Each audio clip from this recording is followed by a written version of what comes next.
Ravichandran Ashwin, arguably one of the greatest test cricketers ever, bids goodbye to the game. And batsmen around the world breathe a sigh of relief and unclench their butts. Today, we are bidding farewell to one of the most cerebral players of the game. He did not just take wickets, he outthought the batsman. He had amazing control over his line and length and also had so many variations. There was a point in time when he could bowl six different balls across the over. Gives me great sadness that Ashwin is retiring, but at least he's retiring at his peak. I'd rather ask why he's retiring than when he's retiring. Hello, folks. Welcome to Sticky Wicket. Let's quickly talk about Ravichandran Ashwin.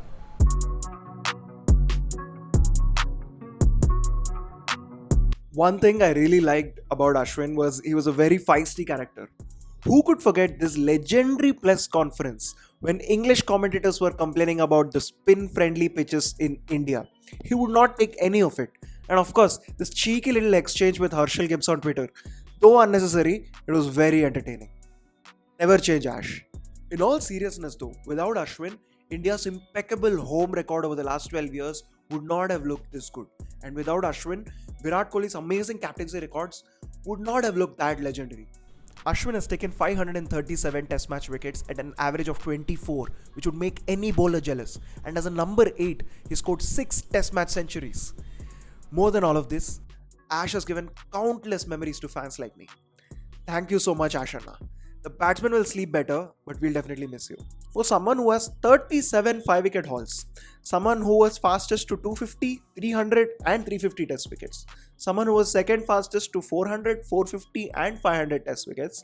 I remember a time in college when every other series, there's a new milestone. There's a new 300 or 350 or a 400 wicket call.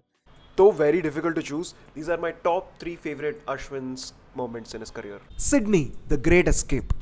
If you read Ashwin's book, he was always supposed to be a batter. He trained for it. He opened the batting for almost all of his school career, but sadly, due to an injury and some priorities, he became a spinner. Although, he did have his batting heroics for India. Here, India were given a target of 407 by Australia at Sydney after levelling the series at 1-1. This came on the back of a 36 all-out at Adelaide. We needed to save this match to keep hopes alive in this Border Gavaskar edition. Ashwin batted with a very bad back for 128 balls to draw the test with Hanuma Vihari. It was a defiance to be remembered for ages. I also remember there was an interview by Ashwin where he said he had such a bad back that his wife had to help him get out of bed. What a match. Number 2, Bengaluru, Comeback Kings. This was 2017. We were handed a 333 run thrashing in the first test of the most competitively played Border Gavaskar series in recent memory. It was a peak of Kohli and Smith rivalry, and Steve Smith had a series to remember against us. Coming to Bengaluru in the first innings, we folded cheaply for 189 before Australia made 274. In the third innings, I remember when the Australians were sledging Pujara and Rahane like they had already won the game. In comes Ash Anna in the fourth innings. With only 188 to get, he attacked the batsman.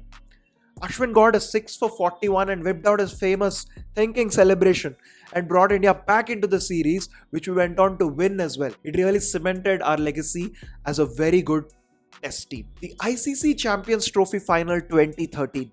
The final stand. A lot of people would pick his red ball exploits in their top moments, but this for me was unforgettable. He was a fringe player in the 2011 World Cup. He played only 2 of the 9 games that we played, but immediately came back into Dhoni's plans. It was the last ICC trophy that we had won until the T20 World Cup win this year as well. In a low scoring, rain marred 20 over game, we gave a target of 129 batting first. Ashwin removed the dangerous Jonathan Trott, took very good catches of Ishant Sharma's over to remove Owen Morgan and Ravi Bopara, who were building a very good partnership before taking the ball for the last over. Last over, 15 runs to get. Dhoni trusted him with the final over and ended the match with figures of 4-1, 15-2. Ashwin's clutch final over helped cement Dhoni's legacy as one of the best captains, and it helped him complete all the ICC trophies that are there for any captain's taking. Incidentally though, just before the Border Gavaskar series, I finished reading Ashwin's autobiography, I Have the Streets. Spoiler alert though, for the first 75% of the book, you would think he did not play any international cricket. He beautifully tells you about his school life, about what kind of cricket he played before coming into the Indian scene, about how he met modern day Indian greats that he met during his under 17 days, the Rohit Sharmas, the Cheteshwar Pujaras. It's a beautiful read and you should definitely check it out. Do comment below about your favorite Ravichandran Ashwin memory, and please do like, share, and subscribe if you like my content. It will help my channel. Thank you so much.